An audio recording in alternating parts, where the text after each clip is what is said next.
And we're live. We got the new intro in. We got the intro music coming in next week. My name is Dan with my buddy Drew here. Welcome to another episode of the Payoff Pitch. We're going to be breaking down everything going on from spring training in the first opening weekend. Drew, how's it going, man? Oh, I'm doing great, Dan. It's good to see you. I'm excited for baseball. I can smell it in the air. We're about a month out from opening day. I'm ready to go. Yeah, man, I'm excited. We opened up with the Padres and the Dodgers in a very very ugly looking spring training game to start. I think it's kind of like looking into the future here, a forecast of what we're expecting from those teams. But every team has now played officially at least one game. They're wrapping up their second games today. In the first two games that we definitely have a small sample size, but who has kind of impressed you so far or had like just a good solid opening to spring training? So I know I sound like a homer probably. I talk a lot about the Braves. They are the best team in baseball, and I expect them to continue that this year. But Strider looked good in his first game. He only played 2 innings, but he went two scoreless. And if his curveball continues to develop the way that I think it will, he's really going to have a great season. Um, also there's Lars Nootbaar with the Cards. He was playing against the Mets. He went 2 for 2 with an RBI. He looked good in limited action. Another guy that I have is Mauricio Dubon with the Astros. Against the Nats on Friday, he went 3 for 3 with 2 RBIs. So again, limited sample size, like you said, but those are some guys that I think look good. Conversely, Bryce Elder today did not look good against the Red Sox, and he gave up 2 earned runs in 1.1 innings. He gave up 4 hits. So, and that seems to be continuing from the end of last year, where he really struggled toward the end of the season and in the playoffs. Yeah, and especially it's interesting with Dubon, the fact that he went 3 at bats. I haven't seen a lot of players even go past the second at bat this early. Maybe I didn't really catch the game, so I don't know if that was like a blowout and it just happened that he got to the third at bat in the second inning or something. But still go 3 for 3 and your opening game in spring training is good. I got a little focus on pitchers here. My big one, and it's more of a just kind of pounding my chest because I called it last show and I said he was going to have a good year, and I've been talking about him all. And he against an Angels team that pretty much put out their starting lineup today. Cole Reagans, 8 batters faced, 2 innings, 5 strikeouts, a pop out, and 2 hits, and they were both singles. That's it. That was a very solid start. Obviously, he went around the rotation 1.5 times, or not even 1.5 times. He didn't even get to like Trout or any of them a second at bat. But to go your first time in spring training, it's really where you're kind of opening up what you're throwing, kind of working your repertoire. They're trying to see what you work with in certain situations. And you throw 5 strikeouts in 2 innings is just impressive. And they were some very filthy pitches too. A lot of them were like right on the edge. He probably got a little bit of luck from the umpires there on some of them because it was like 3-2 counts. That was the big thing I was worried about. That really kind of worried me with it, is that he was getting a little high in the pitch count. But again, first day of spring training, we'll see how that goes into the regular season. But the pitcher that really kind of worried me is Joe Musgrove. Now, first game, it was the first time out there, but the Dodgers sent almost no one out there besides Mookie Betts and James Outman. And he didn't get through a third of an inning. He was supposed to pitch 25 pitches, and they thought that was going to last him an inning, maybe an inning and a third. He couldn't even get an out, walked the bases loaded twice, gave up a bunch of extra base hits. Just a very ugly performance. And, maybe that's just kind of wearing off the rust a little bit, but that's something to really watch going into his next start. Well, he's got a lot of innings on his arms. He's got to really dial it back in. We know what he's capable of, but small sample size. We'll see what happens going forward. Yeah, absolutely. And yeah, like we've seen some crazy games. The Yankees put up 22 runs the other day, which was kind of insane to see, especially opening spring training. But moving on from that, the MLB has officially announced their top 100 list with Ronald Acuna, our guy, the guy that leads off our intro, leading the way here. I think obviously that was probably the best choice. I think if Otani wasn't limited to just hitting this year, I think obviously it would have probably been him again. Because was we seen Otani is possibly the greatest player to ever grace a baseball field. But who do you think got snubbed on this list? Who do you think kind of got disrespected? Should have been a lot, closer towards the one. Who do you think got misranked?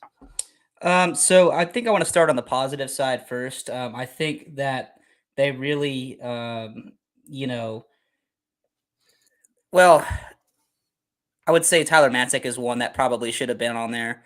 I know he didn't pitch last season, but when he's at the top of his game, in a clutch situation, really nobody else that I would want on the mound. Maybe a couple other guys, your Devin Williams or your haters. Um, but somebody that I thought was too high was Sean Murphy, also from the Braves. He was ranked 47th overall, and catcher is a very important position. Obviously, it's one of the hardest positions to play in baseball. But I don't know that his defense really did enough down the stretch to offset his just horrible splits pre and post All-Star break. Yeah, and I'm looking at this list, like the people he beat out. You got Michael Harris at 50, Bellinger at 51, Guerrero, Bogarts, Luis Castillo, Framber Valdez are the next five beneath him. I as much as I think Murphy is probably going to have a lot better year than he did last year, I think he's going to get some of those struggles he hit midseason out. I wouldn't put him above Harris. I don't think I would even put him above like Vladdy. I think Maybe Bellinger. I think his first half really weighed too heavily on his ranking because post All-Star break, and it could be because he was splitting a lot of reps with Travis d'Arnaud. But I mean, his hitting splits were absolutely awful. In 40 games, he hit 159. He slugged 275, and his on base percentage was 310. I mean, that's not Major League Baseball right there. And that's in 40 games. That's not a small sample size. That's a quarter of a season. Um, you know, I think, like you said, it'll bounce back, but I think he needs to play every day. I do think that splitting time with Travis d'Arnaud really hurt him. Baseball players, it's in the same way that the Braves may have been hurt, with that week off in October. These guys need to play every day. If you don't get them consistent reps, I don't know that everybody can just pick up where they left off. We saw the same thing with Harris. For a while, he was just not, he was like in his head, and then he wasn't consistent. And once he found his rhythm, he really took off. So another guy that I thought was actually too high was Edwin Diaz from the Mets. They ranked him 80th. I mean, we just don't know what we're gonna get. He also missed pretty much all of last season, you know. So until I know what I'm getting from him, you could probably make the same argument that he's in the same territory as Tyler Matzek. You know what he can be, but you don't know where he is now. I mean, and that's kind of where I'm at in terms of his status. He's an elite closer. He's an elite relief pitcher, or at least he was, but we don't know where he is now. Right. Yeah, I'm kind of in the same boat. I think a lot of these rankings lately have been a mix of what they have, what we've seen when they're at their peak of the year, and if they can sustain that. Because obviously, I mean, Julio Rodriguez at 10, I think he's arguably top 15, top 20, easily one of the best players in baseball right now. But he struggled for the first half of the year. He had a month and a half where he was just the hottest hitter in baseball. And then after that, he kind of slowed down a bit. I just personally, I don't think I would put him over Harper. And I hate saying that as a Braves fan, but I think the way Harper plays when he's fully healthy, I mean, I think they might have lowered him down because he's playing a new position full time. It's going to be a little bit of a transition. But I think another name, I'm kind of surprised he's so high. And I don't hate it, but I would have liked to see him a little bit lower just because he wasn't ranked last year, and this will be his first full season in the bigs, is Gunnar Henderson. He got ranked 34th. He got ranked ahead of Alonso, Goldschmidt, Adolis Garcia, Ozzy Albies, Ozzy Arena. He got ranked over Arias, which was my big one because, Arias isn't as fast as him. I don't think he's good as a defender, but Arias was the batting title leader for the entire season. He hit over 400 for a good 5 months of the year. I don't see a guy who's going into his second season being a better player than him. I think they're probably expecting a regression from him. But yeah, I don't know how I feel on that one. But the big one that just kind of stuck with me was Vladdy being at 52. And just to name, like, I don't think Real Muto overall is a better player than Vladdy right now. I don't think Sean Murphy is a better player than Vladdy. You can argue even I don't like You there's could argue this they play a more important position. yeah, and the other one that I think you could go both ways, and I think it's a little bit more of big city bias is, and maybe it's my bias because I like the way he plays, but I think Brian Reynolds should not be below Brandon Nimmo in this ranking list. I think Brian Reynolds has proven that he should be. I don't think JP Crawford's better than him. I don't think the way Correa's season went last year that he played better than Brian Reynolds last year.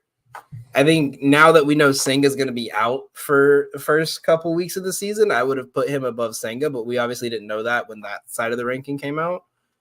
But I think Brian Reynolds just doesn't get respect because Pittsburgh's not the big market for baseball right now. Well, you don't get a contract like that from a team like Pittsburgh unless the proof is in the pudding. I mean, they just don't hand out contracts like that.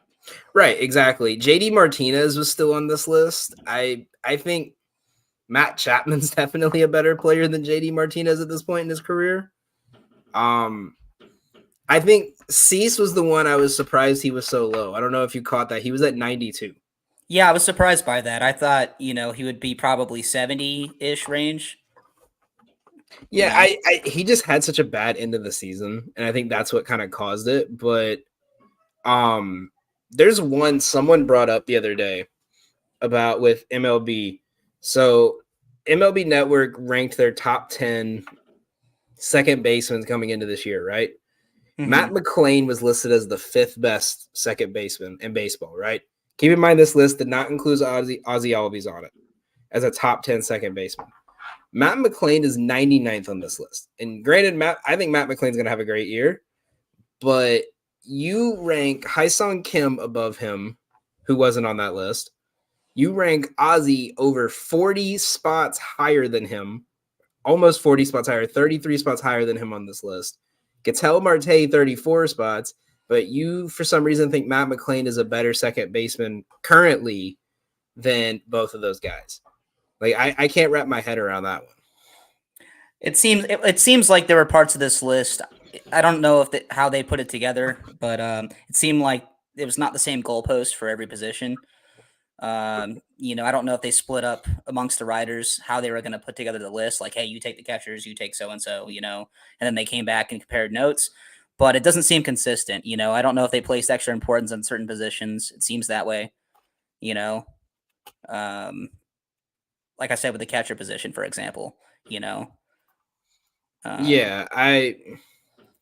even like all the fantasy sites, they have Ozzie ranked as the 2nd to 3rd best catcher. They have McClain at 5 still, but it's just interesting to see like some of these teams.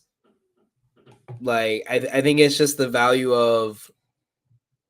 Like, I feel like we're going to see a lot more of the Reds this year in the media just because Elly De La Cruz is on that team. But and they put him at 100. And he's at 100. I think it's one of those, like, you had this great rookie year, and now every team knows how to face you now. They had a full season to see what they could do to get past you. What are they going to do? But I wouldn't put Tristan Casas above him. I think Casas is going to have a solid year. I think he's going to be the 2nd star in that infield, but I wouldn't put him above Elly De La Cruz personally. I don't know that he has enough body of work, and that's maybe what's going against him. I wouldn't put Nolan Jones is way higher on this list. I wouldn't put Nolan Jones higher than Elly De La Cruz. That's for sure. I wouldn't put Nolan Jones ahead of Dylan Cease or Royce Lewis, who I am very high on, and he is like one of my favorite players. to watch just because of the comeback story. But I wouldn't. Nolan Jones was 87th. He beat out Matt Chapman, Jordan Montgomery, Hyesung Kim. But to be fair, I also wouldn't put JD Martinez above Nolan Jones. So So I don't know if you noticed this, but I was just looking through the list, and I thought there was some space between them. They put the Contreras brothers right next to each other. oh yeah. Is it just they came up with one and were like, oh, the other one should be there too, so they just put them next on the list? You know what it is? It's probably that conversation someone had of Wilson Contreras had a rough first year adjusting to be in the Cardinals, and his brother had a great year. But Wilson Contreras just played so great for so long, they kind of had to put them in that like half and half zone. Well, I mean, William is potentially going to be in the playoffs, and I don't see Wilson being in the playoffs this year. So, um, anyway, there's a lot of surprises on this list, but it's always subjective because everybody's got their opinion on how it should be ranked. Unless you just have one end all be all metric, like if you're just going by WAR, then again, it's still, even if you just do it that way and everybody's judged by the same number, then you got to place positional importance. So I don't know how you could really get this list right. Yeah, I think this is one of those lists everyone's gonna argue. I think, but like the big thing with Edwin Diaz, just to mention, because yeah, he did miss all of last season. If he didn't, he would have been a top 50 player. So that's the thing is, like, you can't just take a player who is without a doubt one of the best closers in baseball and just say, oh, he missed last season, he's not even a top 100 player. So he may not be a top 50, but I think he's definitely still within that top 100 rank. Well, and that's why I brought up, Tyler Matzik, because I think you have to mention them in that same argument where if you're going to have one involved despite missing a season and the other one was arguably as good, granted not in a closer role, but more as a setup man, they play very similarly in the way that they throw. I mean, they're both gas guys. I don't know how you can put one in but not the other. I mean, one of them had the most dominant inning possibly of baseball postseason history. One just has a really cool intro that he didn't write, but that's okay. No.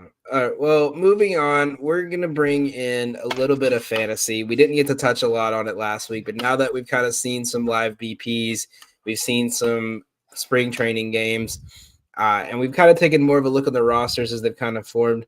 Drew, who do you have?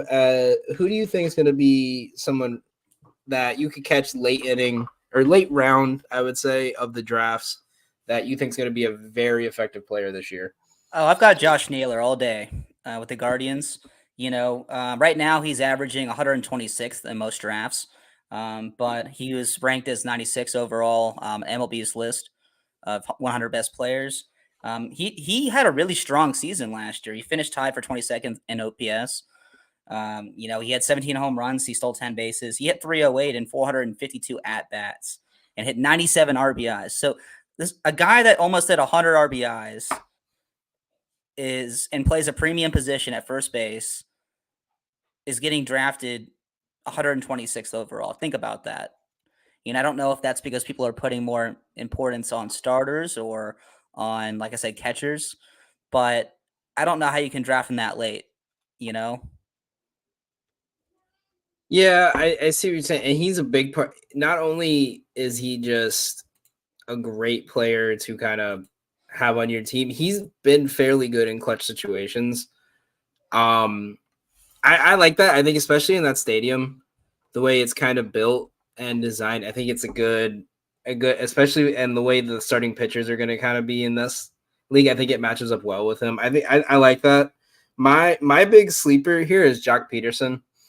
For someone a lefty who was not much of a pull hitter, is going to be in a park where the left and right field are both 330. And not to mention left-handers are hitting home runs at slightly below, like 0.3 below the average for lefties pulling. But their average on base, slugging, and weighted on base percentage has all increased by about half a point in every single category. Triples are triple. literally the amount in that stadium for lefties, especially with that short porch overhanging in center. I think that's something. I think he's gonna have a really good year here. Because mainly he knows his role at this point in his career. He more than likely will not be the everyday player. He's going to be the DH going up against right-handed pitching, and that is going to be something that they're going to need a lot with a lot of lefties that can get on base in front of him. I think Jock Peterson is going to have a great year this year. I think he's projected, last I saw, around 295. So I've seen him get taken around 300. I've seen him taken at the best at 143. About 4% of rosters already have him on their roster right now in dynasty leagues. So I think, like I said, I think he's going to be a solid player this year. I think it's someone to really watch out for. I do have another one, and this is more of a stretch, more of a, like, if you're trying to pick someone up last round and it's just, go with my gut. If he doesn't work out, I can drop him and say I just wasted my last round pick. Alek Manoah. I think he's got every reason to come back and have a great year. A lot of the reports so far out of the Blue Jays camp has been he's come back with a maturity and a discipline that they did not see before. He's come back with a strong command of what he knows and how he's taking the criticism and the correction. And they're saying they're very excited that he's more than likely going to be back on the roster this year for opening day. I don't think he'll be the starter, obviously, with the way Gossman's pitching, but I think if you're looking for a last pick, that you can, if you have the right matchup, you could put him in your rotation. I really like him there. I like that pick a lot, actually. I mean, we're talking about a guy who's only a couple years removed from being an all-star and just really borderline Cy Young too. And he just really struggled last year. Yeah, I just think we've never seen like a meltdown like that before, where it just went from, hey, he's struggling, let's send him to Double-A. No, they sent him to like the complex league where they bring all their college kids in. So he was struggling there. Well, he had like a 7-something ERA when they sent him down. Yeah, but other than that, I mean, obviously, I think I'm curious what your opinion is with a lot of these players coming over from Japan, China, Korea. In their first years, we saw Senga have a solid year. We saw players like Suzuki kind of take a year to figure it out. Yoshida had a hot start and was kind of in and out. Obviously Yamamoto is probably going to have a very solid year. But you got Imanaga, who is someone I'm really curious kind of what your thoughts on him are. He's kind of one of those less heralded prospects coming over from Japan. Obviously, the two bigger ones being Yamamoto and, of course, Otani's been here for a while. But I think it's too early to really say. I think if he can have anywhere near the impact that he's supposed to have, he's going to help lift the Cubs into a playoff and in possibly even beyond position. I was more looking at Yamamoto, and just because the Dodgers spent all this money on him and he's on, baseball's top 100 list, but we don't know what we're getting, saying, oh, he was great in Japan. Okay. Yeah, great. But how many guys have been great elsewhere and they come to Major League Baseball and then they just don't fit? Right. Yeah. No, I see what you're saying. Now switching to the other side of it, busts. Who do you think is just going to be a bust this year? Well, I'll go back to Edwin Diaz. I mean, he's coming back from a really challenging injury. I think he'll probably have a solid year. I don't know if he'll be back to the level that he was at before. It's really hard to get to the level of dominance that he had. Of course, it could just be big media bias, but his numbers were solid. He's going to be somebody that I think, could be trade bait depending on where the Mets are. If he has a solid season, but I suspect he's going to have a regression year, just simply coming off injury. So now looking at his draft rankings right now, he's pitcher number 20 on Fantasy Pros draft rank. His average position's been around 55, and the lowest he's taken him at around 82. Now, with the potential for the bust there, coming off a patellar tendon injury, if you're around pick 80, 85, and you still see him available, are you taking him or are you waiting to see if he's alive for the next round It depends and on what risking else. losing it? If there's room and I don't have other glaring needs, I would take him at that spot because that's good value. But it depends on where my roster is shaping up. If I have other glaring needs and there's other positions or players that I think would fill that position better, then I'm taking best available. Whether that's Diaz or somebody like Josh Naylor. If I have a need at first base and he's available, I'm taking him over Edwin Diaz. Right. Yeah, I see it. And for me, I picked Eugenio Suarez. I think I can't remember where I saw it, but I saw he was kind of due for just a flop of a year going into the last kind of year of his contract. He kind of struggled to end the year, and with them bringing in some players at his position and at his backup position, I think it's gonna be a rough year for him to kind of prove himself. I think he could be some trade bait. Uh, if he struggles, I think he's a trade bait to a team. If the Diamondbacks need some kind of, I don't even want to say like I would say if they need some kind of big like pitcher or something, some kind of trade bait. But with Jordan Lawler coming up, I think that's something to really watch out for because he can he can't play third. Obviously, he's a natural shortstop, but I think that is a big thing to watch out for. With Jace Peterson playing really well to end the year, I'm looking at their infield right now. You got Emmanuel Rivera, Perdomo, and Blaze Alexander, who I think one great name, great baseball name. Two, I think he makes the 40 man. The way he kind of is playing the last couple of weeks into minors last year. So I think Suarez is kind of due for a regression in his contract. I could see that. I mean, the Diamondbacks are a team on the up. Granted, they definitely overperformed. I think where most people thought they would be last year, but they're in a win now position given what happened last year. So if they need to make a move, they will. I think. Right, and I don't see them being the team they were last year. I think we could be seeing a little bit of they got hot at the right time while everyone else got cold. And now that not only is the NL West a lot stronger, but you have a lot of your players are going to be in their second year of playing at this level. Can they keep up that thing? Obviously, if Corbin Carroll has a bad year, he's still going to be a top 100 player without a doubt. It just is the sophomore struggle.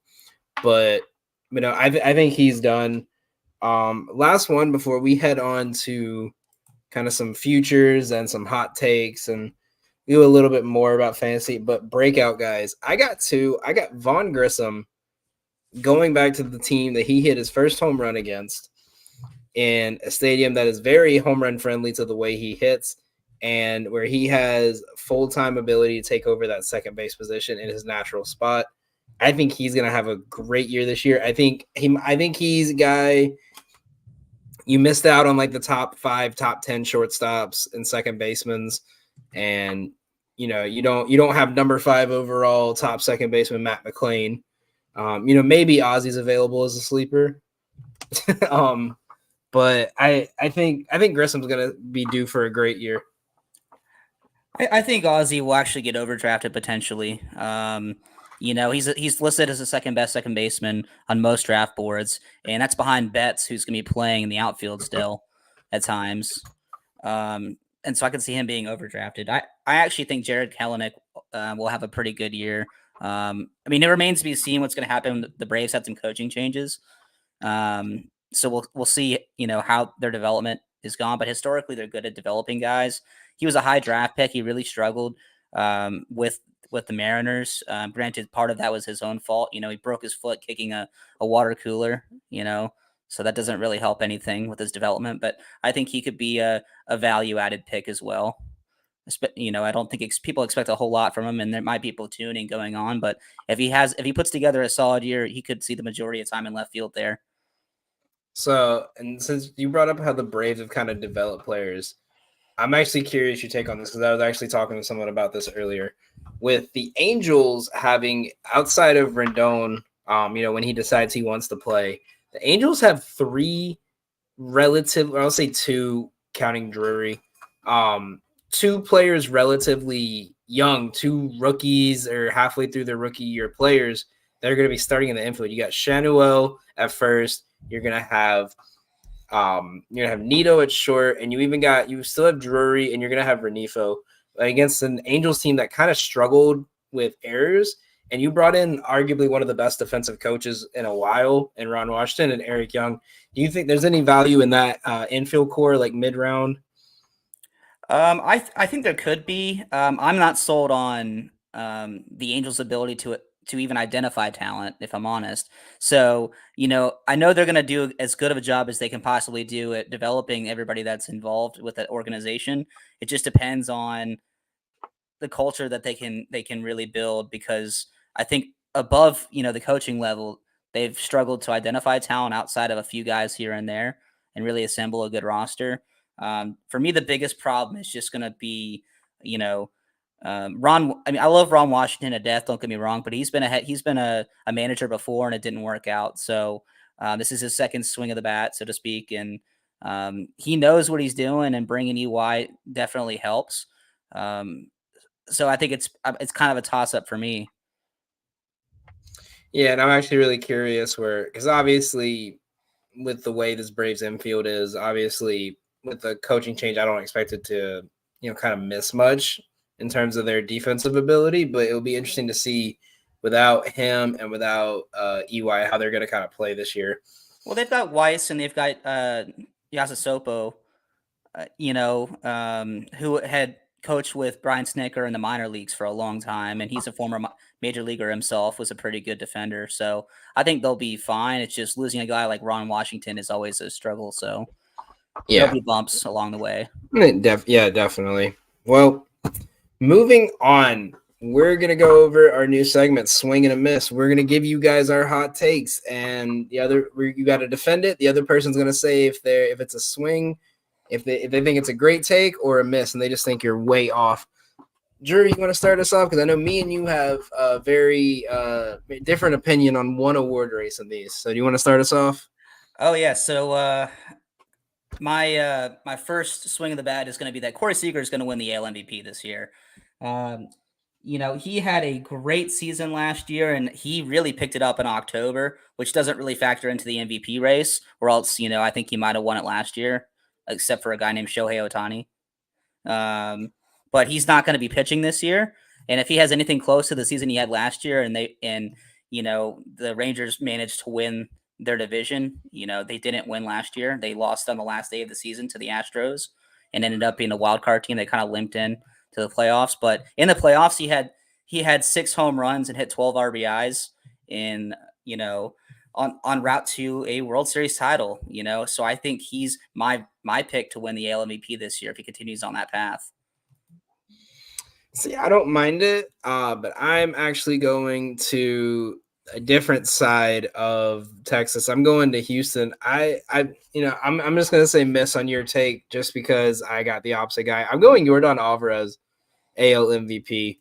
I'm very high on him and the way he's kind of been playing. If you look at his stats last year, I think if it wasn't for Shohei, as Lydia points out, I think he could have had a case. If you look at his stats, 114 games last year, he had 120 hits.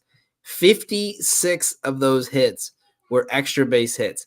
He nearly hit 50% extra base hits. He had a triple, 24 doubles, 31 home runs. He did strike out a little more than you'd kind of want to see, but that number has went down. 2 years ago, he struck out in about 25%, or about 30% of his at-bats. Last year, he was at about 24%. 92 strikeouts and 410 at-bats. He was clutch every single part of the year last year. You can even look at pitches per plate appearance. He was only getting about 3.5 pitches per at bat, and he was hitting 56 extra base hits a year. He's seeing the ball well. They walked him 5 times last year, and he only hit into 7 double plays the whole season. So I think the way his weighted WAR is, the way his WAR for the season is, his run contribution, I think he's going to be an absolute stud again this year, and I think he's going to run away with this. Well, I see your argument. I think for me, I'm going to say miss as well, but only because I think, frankly, between the two guys, it's a toss-up. With Shohei out, it's going to be one of those two guys. But I'm leaning Seager just simply because he was so hot to end the year, and he was second in OPS last year, and I think that counts for a lot, especially in the 2-hole, which is, I think, primarily where you're going to see him a lot this year. Getting on base and knocking in runs if there's somebody ahead of you is extremely valuable. Yordan Alvarez is primarily a 3-4 hitter. So there's people on base a lot of the times when he gets a hit. So those numbers might be kind of skewed. Like for Acuna, for example, he bats first. So there's usually people not on base when he's hitting. It's kind of the same thing with the 2-hitter.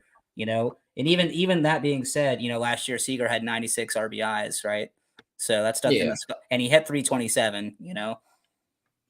Yeah, and by the way, if you want to take either of these guys to win MVP, the odds right now, best odds are on FanDuel at plus 950 for Yordan Alvarez, plus 1,000 for Corey Seager. So I think almost even. Yeah, I think FanDuel actually has Corey Seager a little bit lower than Alvarez. But DraftKings and MGM have Seager at over 1,000. Also on this list, if you like some long shots, Bobby Witt Jr. is at plus 2,000, Mike Trout at plus 2,000, and you could even take Marcus Semien or Jose Altuve at plus 4,000 or higher. Oh, dude, that Mike Trout is just blowing away money. If the Angels even make the playoffs by some miracle, they're not even going to give it to Trout. They're going to give it to Ohtani. They'll still give it to him. They'll give it to Ohtani. So they just put Ron Washington on the field for one play and just give it to him. I mean, he would be the actual MVP if that was the case, Aaron Judge leading that race right now at plus 550 on the NL side. I don't even like that one. I think Soto is going to be more valuable than him. Yeah. Acuna at plus 537. Shohei and Betts right behind him at 650 and 850. And you can catch Tatis at the 4th most favorited at plus 1,000 as of right now. Rounding out the top 10 is Austin Riley at plus 2,500.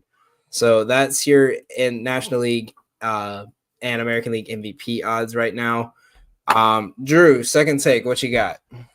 So I got Spencer Strider to lead the league in strikeouts again. It wasn't even close last year. He had 281 strikeouts, and he's been working on a curveball. And even down the stretch, you started to see some arm fatigue because he just throws gas, right? We call him Quadzilla for a reason. He's got all that power from his waist and his pitching motion. And to lead the league in strikeouts by like 40 strikeouts it's absurd. He's the fastest pitcher to ever get 200 strikeouts in a season. He broke his own record. He holds the Braves, all-time strikeout in a season record. He broke John Smoltz' record. If he develops that curveball, I mean, people are just going to be swinging at ghosts. So that's my prediction. No, I'll take it. I'll swing at that one.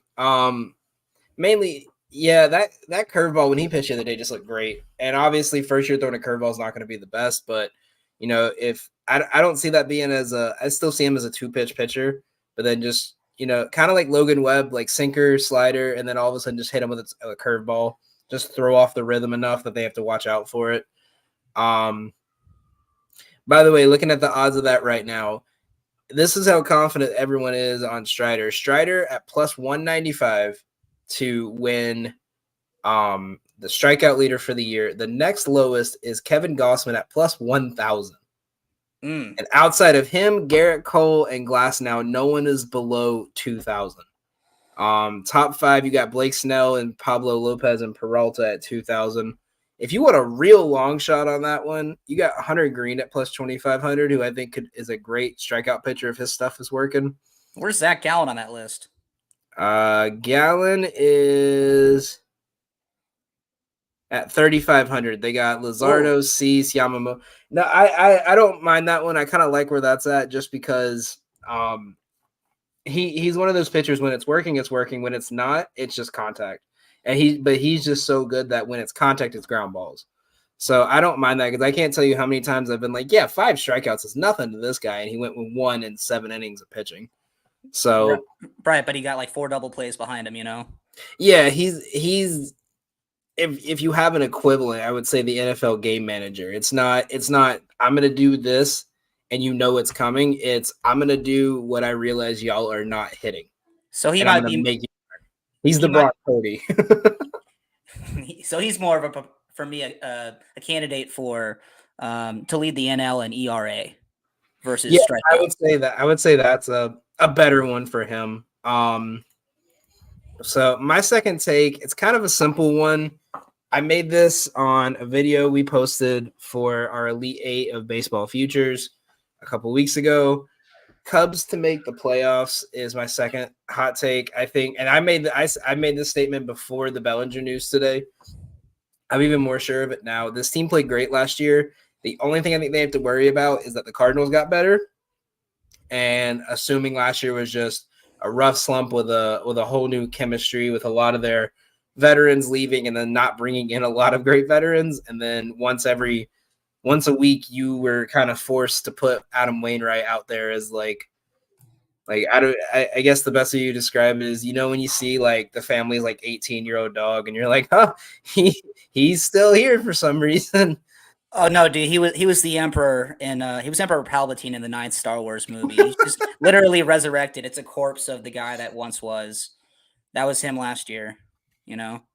Yeah, that was I messed with DJ, our my boss, on he wanted us to put Cardinals players in the intro, and I told him I would only do it if I could put the pitch when he threw an 80-mile-an-hour pitch down the middle to Acuna to start a game in his last game in Atlanta, and just got absolutely smoked.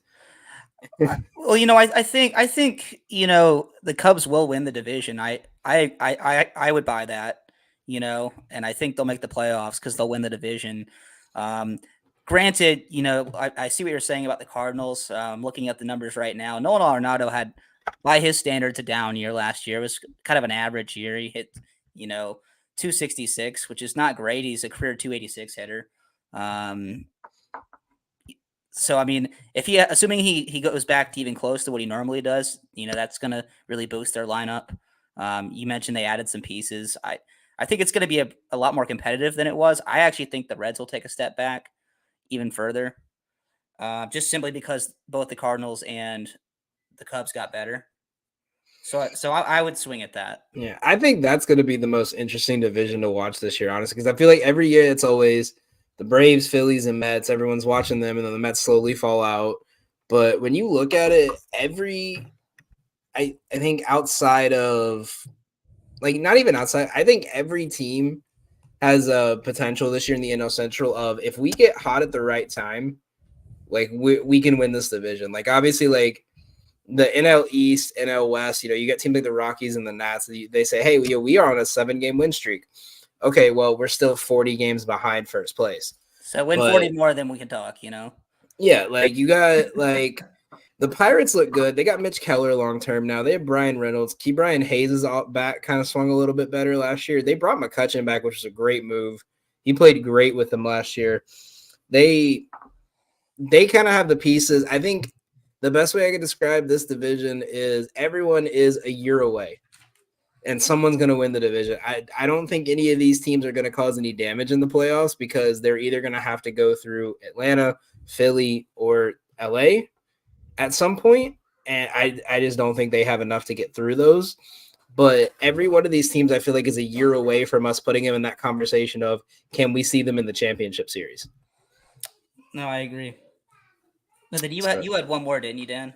Yeah, and I know you got one more, but I don't know if you want to bring that one up here at the end. My last one, and this one, I'm willing to die on this one. I'm willing to admit that if this one's wrong, it's wrong. I don't think Tampa Bay makes the playoffs this year.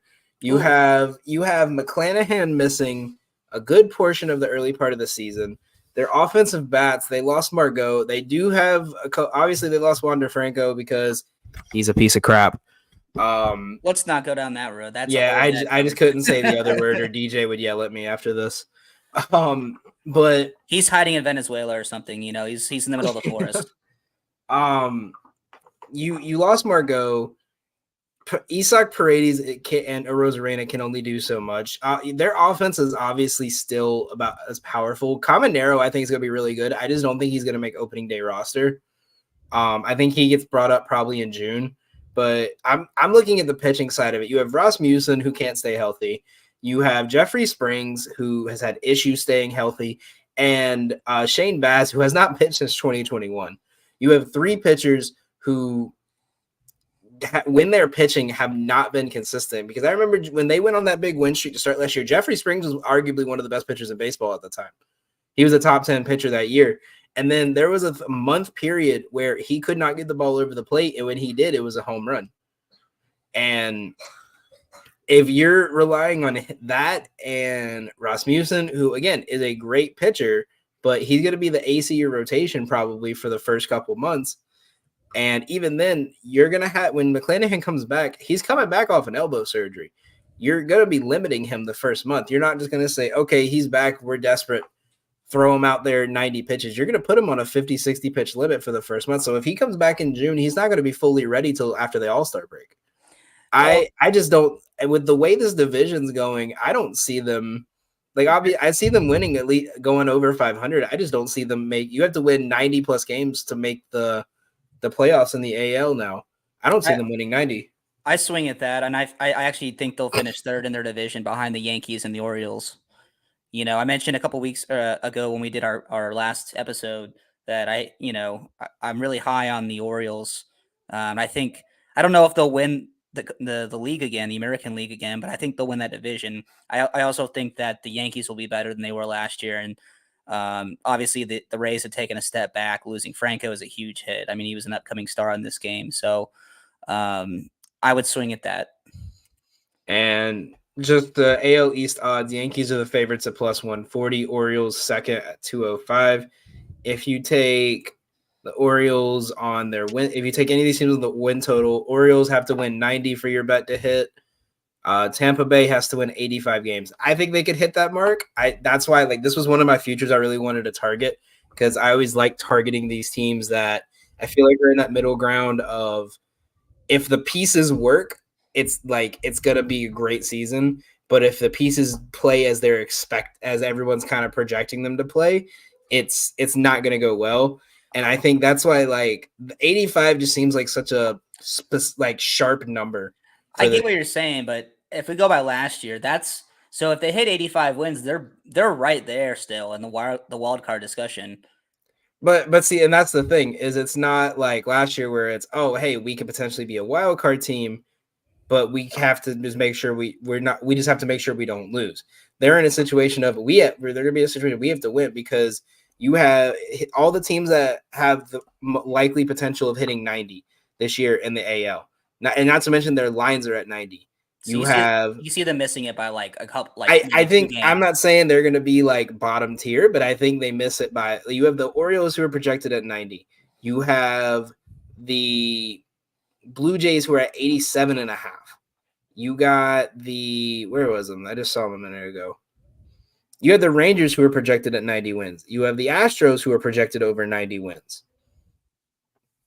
You have 5 teams. You have to beat at least 3 teams in your division at any point. The only reason I say 3 is because at any point the Yankees, Orioles, and borderline the Blue Jays, I don't think they will, but if everyone plays the way everyone kind of hopes they're going to play, they could potentially be there. But let's just even say the Orioles and Yankees, you have 2 teams in your division that you have to play better than at any given point to make the playoffs. You have a Tigers team, for some reason, everyone's very high on, so I just want to throw them in there because they're projected to go over 500. You included. Had to. And you have the Mariners, the Astros, and the Rangers, who one of them is going to win the division. The other 2 are going to be in the wild card. So that means let's say you take the favorite for each. You take the Astros and the Yankees, they win the division. That means the Rays have to be better than the Orioles, the Mariners, and the Rangers. I don't see that happening. So they'll miss it by a game or two, probably. I think they just get hit with one of those like rough patches in like the mid months that just forces them to have to go like 20-10 for 2 straight months to make it. And I don't think they're gonna have the momentum and the energy to do it.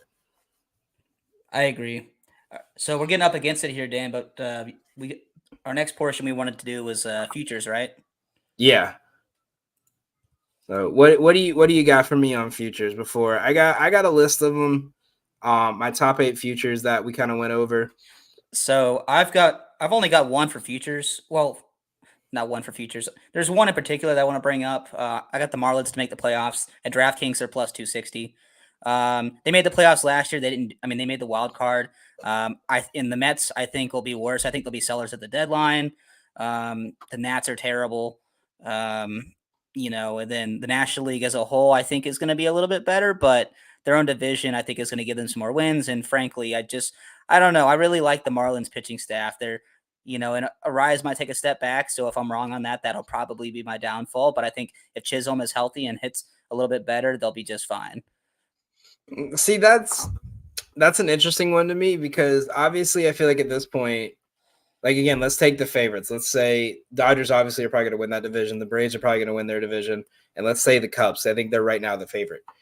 If you think you got to think the Marlins got to be better than the Diamondbacks, the Giants, the Phillies, the Reds, the Cardinals, and potentially the Pirates. Those are all the teams they have to be better than at least they have to be within the top 3 of that group of 7. I think they'll definitely be better than the Cardinals and the Reds. But I mentioned those people will take a step back. And then I had 2 more that I wanted to bring up as terms of like who's undervalued and overvalued. So overvalued, I think, I mentioned I think the Twins will win their division. I think it'll be closer than the odds say they will. They've got, DraftKings again has the Twins at minus 170 to make the playoffs. And I mentioned in the last episode that I think only one team will make it, and it'll be the division winner. I don't think anybody will have a good enough record to be a wild card. So we've got Twins at minus 170, I think are overvalued. Undervalued would be the Guardians at plus 220. I think it's closer than that. I think it's like more or less plus or minus 100. That's where I would see it. So I think those are kind of, a little skewed. I think the teams are closer than the odds say they are, especially, like I mentioned, I'm high on Josh Naylor. I think he'll be even better this year. Yeah, that's an interesting one because that's what I've been seeing a lot is a lot of people are expecting the Guardians to start the rebuild this year. I think the big thing is can your starting pitching stay healthy and can they perform? Because that was the big thing was your 2 best pitchers were constantly on the IL. And then I've got two teams to fade. I've got the Brewers at plus 330. I would fade even that. Without Corbin Burns, they haven't really done a whole lot in my book to really improve. And without frontline starting pitching in that division, I think they're toast. Oh yeah, definitely. I wouldn't even think I was debating on taking the under on their team total. Just because the back end of that rotation is just so terrible. And then the other one, I'm sorry, didn't mean to cut No, you go off. on ahead. Got one more to fade. And that's the New York Mets at plus 160. Yes, I'm a Mets hater, but I see a lot of things that they play in, I think, the toughest division in baseball besides maybe the AL East. It's even those two, I think it's kind of a toss-up. They're at plus 160 to make the playoffs. I don't know what Diaz is going to be. Their team chemistry is all over the place. They got a new manager last year I wasn't sold on. And again, I mentioned I think they'll be sellers at the deadline, so I don't even think they'll make it all the way to July, August before they're like, well, let's pack it in and figure out where we are. Not to mention their ace is on the IL to start the year. Yep. Not only that's not an injury like hey, we're gonna give him 2 weeks and then he'll be good. Like that's a lingering injury that could cause him to miss a couple starts after that first couple of weeks. No, I like that. I mean, me, generational Mets hater. My betting tradition every year is I put $5 on the Braves to win the World Series no matter what, and I put $5 on the Mets to not make the playoffs just to piss off my bosses that are and like half the people in New York when they come into work and they got their Mets gear on. I'm like, oh yeah, I'm a Braves fan, yeah, and they just give me the finger in their head. What you got? Fun little side note before I get into mine. When the Braves beat the Mets to essentially secure the division 2 years ago in Citi Field, I walked around Manhattan in my all Braves gear, and a homeless guy came up to me. He said, "You better get out of here before they beat you to death." And that's just my favorite New York story is just being able to brag about my Braves every time the Mets suck. But you should have just set a booth like Lucy. I should have started a tomahawk chop going down the street. Like that would have just sold it. You should have set up one of those therapy booths like Lucy had in Charlie Brown. Just therapy for all the Mets fans, you know. Oh my God, yeah, that's the way to get killed in New York for sure. I got two that I haven't covered yet. I'm not gonna go on again about my love-hate relationship with the AL Central this year and Cole Reagans and the beauty of the Kansas City Royals this year, because if they don't hit this line, I'm just gonna be too sad. Like we're there. Joe, when he talks about the Bears, he calls them the redacted. So if the Royals don't hit this, they'll be the Kansas City redacted for the rest of the season. Two player props, I feel like the lines are one I think is really sharp, but I think it goes over, and one I think is highly overvalued and overhyped every year. I'm going to start Ellie De La Cruz over 21.5 home runs. Now he got close to this line. If you played him a full 162 game season, he goes over this line by 1 last year. But Ellie De La Cruz is, if he's not leading off, he's hitting second. And the one thing you do not want to do is pitch around Ellie De La Cruz. So he's going to get pitches over the plate. And it's to say, I look at it as like Ronald Acuna a bit, where it's not in the way of if you walk Acuna, you got Matt Olson, but it's more of if you walk Ellie De La Cruz, you have to deal with this guy who can go first to third on one pitch. And it's, would you rather let him hope he doesn't hit a home run, or would you rather put him on base and guarantee he gets into scoring position about 80% of the time? I think most pitchers are going to pitch to him. He plays in a division with a lot of home run friendly ballparks to hitters. And I looked at their schedule this year. They have a lot of like back-to-back series against teams where they're going to be in like Colorado and then back in Cincinnati. And they're going to play these teams who give up a lot of home runs this year. So I think this is going to be a big year for him. I think he's looking for a 30-30. So I think if he gets near 20, he's going to be pushing. I don't think he's going to hit well over 30, but 21.5 seems like a decent line to start with for a guy in his first full campaign. And the other one I'm very high on, because this line is overvalued every single year. They hike it up, and he almost never hits it. And a lot of people are going to hate this. Aaron Judge under 44.5 home runs. There is a valid reason for this. I got to pull the stats up to show y'all. But so, do you know how many times Aaron Judge has went over this line? Like off the top of your head, like in his like 7-year career. Do you know how many times he's went over? I would say 5. Twice. He's only went over it twice. The rookie year where he broke the home run record, and the year he broke the all-time home run record for the American League home run record. Outside of those 2 years, he has hit 27, 27, not counting the COVID year, 39, and 37. He has not even hit 40 in any year. Why? Because he cannot stay healthy. Now, granted, if he can play those 2 seasons he did that, he played 157 games and 155. If he can play 150, this line's cooked, and I'll live and die with that. I would rather risk my money knowing that Aaron Judge is not going to be playing a full MLB season. There's going to be one bad swing, one bad dive, one run into a wall, one hit by pitch in the knee, and he can't run for a week. If he misses any kind of like 4 or 5 days, not just like he's sitting for rest, but if he misses like a good, hey, we're on a road trip, we're going to keep him home and not let him play this little 5-game road trip, he's not hitting this line. Granted, especially because if you have Juan Soto in front of him, why are you going to pitch to him? Why are you going to put him in a position where he can hit more runs in? I think he's going to get walked more this year. I think he might get a little more impatient this year. He's going to strike out a lot more. But if he can't play a full season, this line's not going over. There's no way. He hasn't hit 40. I would take it down to 40. This is more of a bet on him staying healthy for a full season, but they won't let you bet on the amount of games someone plays. No, I could see that 100%. No, that's my most passionate line again because this shout out my buddy Justin. He's the one that brought this to my attention. He brought it to my attention last year, and I asked him what his thoughts were on it, and he said he agreed with it again.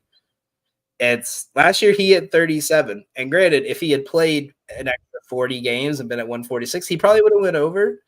But I just don't think the way they're gonna play him at 32 years old in the second year of a major contract, if he gets any kind of injury, they're gonna be patient with him. They spent too much money to risk him, especially in the early part of the year. If it's like August, then maybe, but he gets like a pitch off the elbow May 1st, he might be seeing limited action till like the end of May. He's a big guy too. Everything he does is he's exaggerated. You know, he's a big dude. He's an NBA shooting guard. He hits the ground, the stadium shakes. You know. We going to those games, like even sitting in the bleacher creature area, and you're looking at him from home plate. He's just massive. Like it's one of those things. Like it makes sense why the line would be so high, and there's historical data to prove why it should be that high. But he just doesn't hit the line. It's like when you bet like Shea to go over 30 points in basketball, and he just always finishes games at like 28. But those are my bets. That'll be it for the show, guys. Thank you guys all for tuning in. We do appreciate it. Make sure you guys follow us over on our social media pages on Twitter, Facebook, Instagram, YouTube. We are 9 away from 100 on our YouTube. So if you guys can, please make sure you give us a follow over there. We're posting daily content, breaking down videos, Elite 8 series coming up with college basketball and March Madness on the rise. If you are also a big college head, we are doing a March Madness bracket tournament. We are doing a paid one and a free one. Free one gets you some free merch. The paid one's $5 a bracket, and the winner gets 50% of the pot. You could do up to 5 brackets. It's going to be a very fun upcoming March. We're going to be putting out content like crazy with the NFL free agency starting, the draft, baseball season starting. So make sure you guys follow us here. We're getting a little closer to MLB season, which means we're going to be putting out a little bit more content, trying to get a little closer to going weekly. So make sure you guys give us a like and a follow. Make sure you guys put those notification bells on so you can see all our content. Thank you guys for watching, and have a great night. See you guys. See you next time.